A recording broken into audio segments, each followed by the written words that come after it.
Right, so as promised, your exercise programme to be working on, which will hopefully give you the motivation you need to get back on track with your strengthening and with your training. Apologies for the delay, my cameraman has been held up by that winning combination of pumpkins and mud, which is probably something you won't hear that often. It's a legitimate excuse, as you know. So when we spoke last time, you were playing golf without a massive reaction in that knee and back reffing at rugby with a little bit of discomfort afterwards, but again, not a sort of huge reaction in that knee, which is all great. And yes, we still need to continue working on your strengthening, but sort of very much you said you wanted to get back to sort of jogging shortish distances a couple of 2 to 3 times a week, which again, absolutely fantastic. So this new programme is very much sort of building around that really, sort of with that in mind. So obviously what we've got to remember with you is you have got that PCL rupture on that left side, and it's the only sport at all that could result in a PCL damage without the sort of player realising is rugby. So we've obviously got this chronic PCL rupture. The role of the PCL is it works with the ACL to control the amount of movement that tibia does under the femur, so the amount of movement in what we call the sagittal direction, or that forward-backward direction. And we know in the absence of a PCL, it causes more shear forces in the medial compartment of the knee, or the inside of the knee. And we know from your previous x-rays and scans that that's very much what's happening. Excuse me. So when we're working towards getting you back to doing a bit more running, we've got to bear that in mind a little bit as well. So the strength program I've come up with is very much respectful of sort of the injury. Sort of when we're thinking about getting back to running particularly, a couple of things that I want you to bear in mind and consider. When we strike the floor, we get what we call a ground reaction force. So that's basically the force that comes up back at us, if you like, from the ground. So as we strike and come down like that, we're absorbing that energy, or that force, if you like. And we need essentially really good muscle strength to help absorb some of that and reduce the load directly through the joint. As we then propel off, what our muscles do is absorb that energy, and then sort of we get this elastic recall, and that's what propels us forward.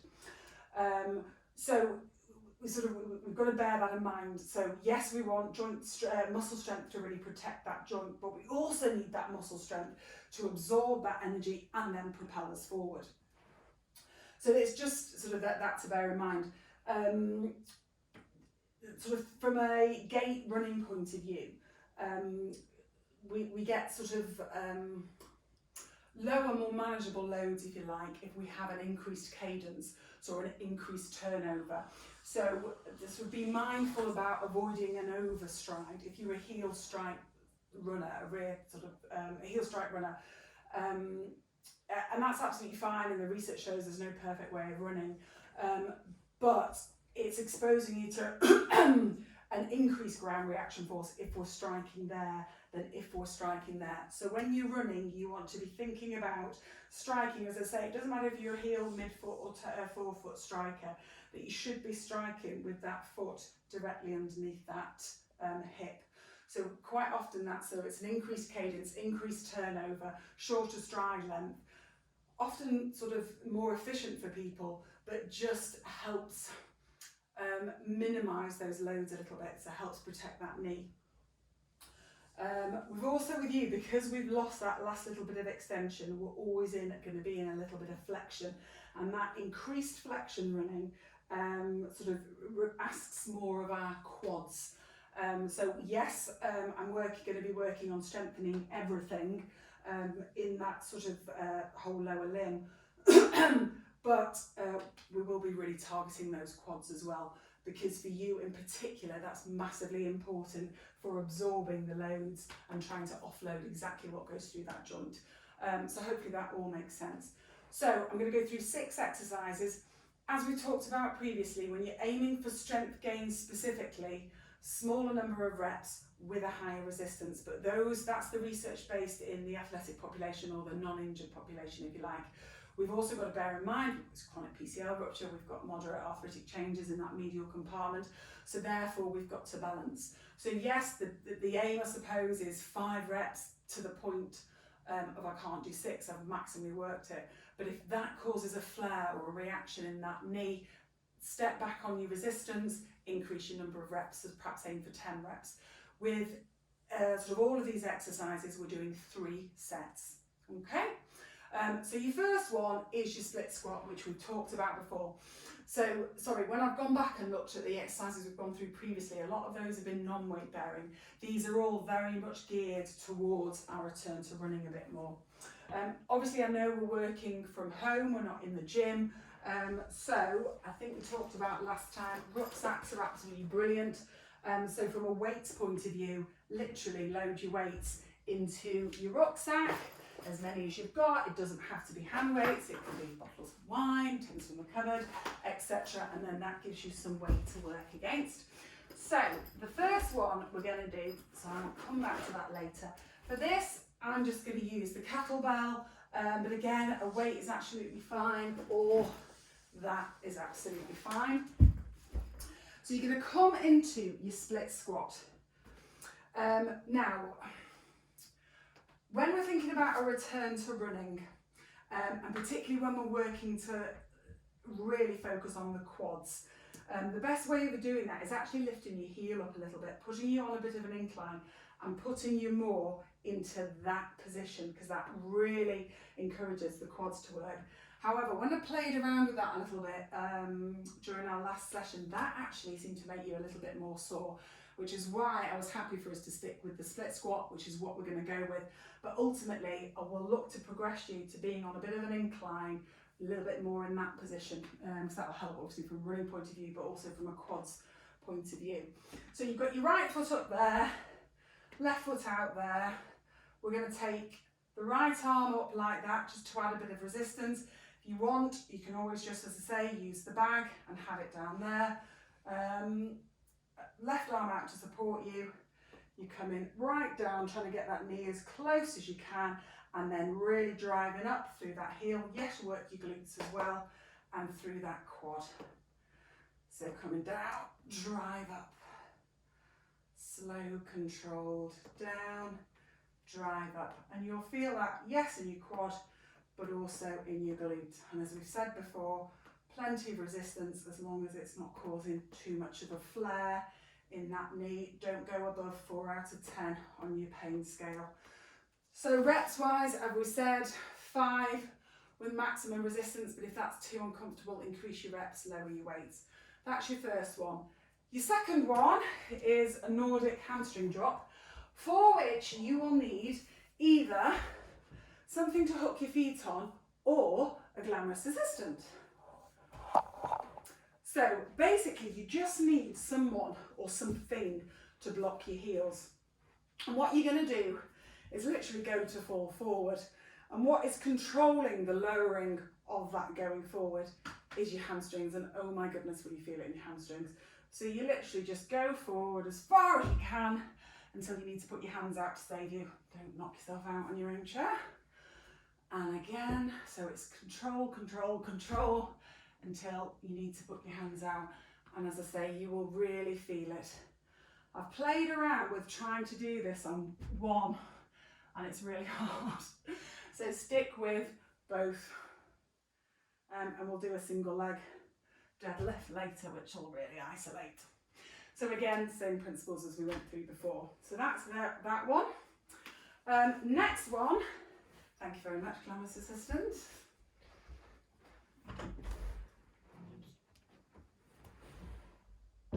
So your next one, right, I've got a pathetic bit of yellow band because it's literally the only thing I have at home, but you use your blue band. So you, again, will do this on both legs. You're going to go into a single leg squat, and I want you somewhere between 45 and 60 degrees knee flexion, and again, that's your running angle. And all you're going to do is hold that nice and static, and then abduct that right hip like that, to the point, as we said before, not just of fatigue, but of, oh my goodness, I cannot do anymore. Okay, which is the doddle with the yellow band, but you'll find much harder with the blue. Do it on both sides, because that glute is working like mad, as well as the quad is, to keep you nice and stable. This glute is working like mad on this side here. So again, you'll do it on both sides like that. Okay.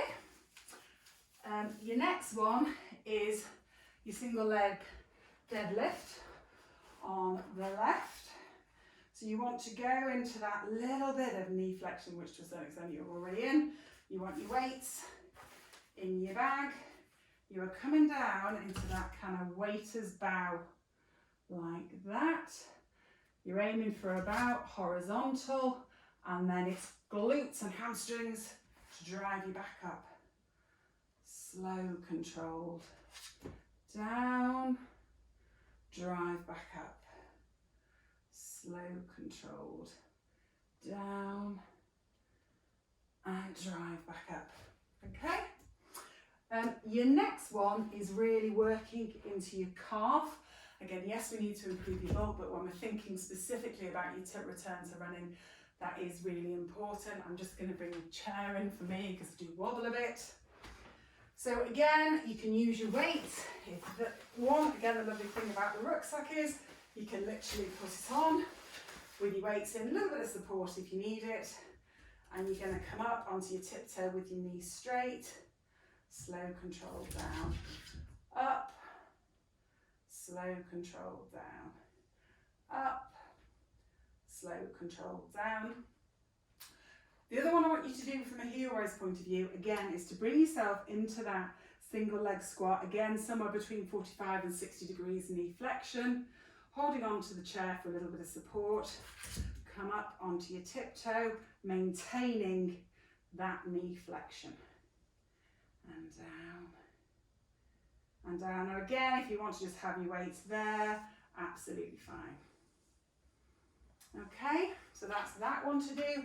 And then finally, this last one is more about engaging here in your lower abs, but thinking very specifically from a running point of view. So you're going to bring yourself into a long arm plank like that. And it's essentially a mountain climber with a bit of rotation. So you're going to bring your knee forward. It's then going to come off to one side and your hip's going to almost touch the ground. And then bring it round and back. Same on the other side, so knee comes in, knee comes out, hip almost touches the ground, round and back. So this is just a really good one for your obliques and for your glutes with a view to your return to running. Okay, so that's that one to work on. So you've got those 6 exercises to be working on. As I said, somewhere between 5 and 10 reps, 3 sets of each. What I didn't say at the beginning, and I knew I'd forget something, is that do make sure you warm up. Sorry, bear with me. I've got a dog desperate to get in. Do make sure you warm up properly, and I know you kind of go having your routine of squats and lunges, which is absolutely great. But make sure you either do something on a static bike or go for a bit of a walk or up and down stairs a few times, but just don't sort of go into these completely cold. Expect to feel a bit of DOMS. We've really sort of progressed things up a little bit. We're using resistance from that point of view, but we're also using weight bearing resistance. So yeah, I'll see you in a couple of weeks.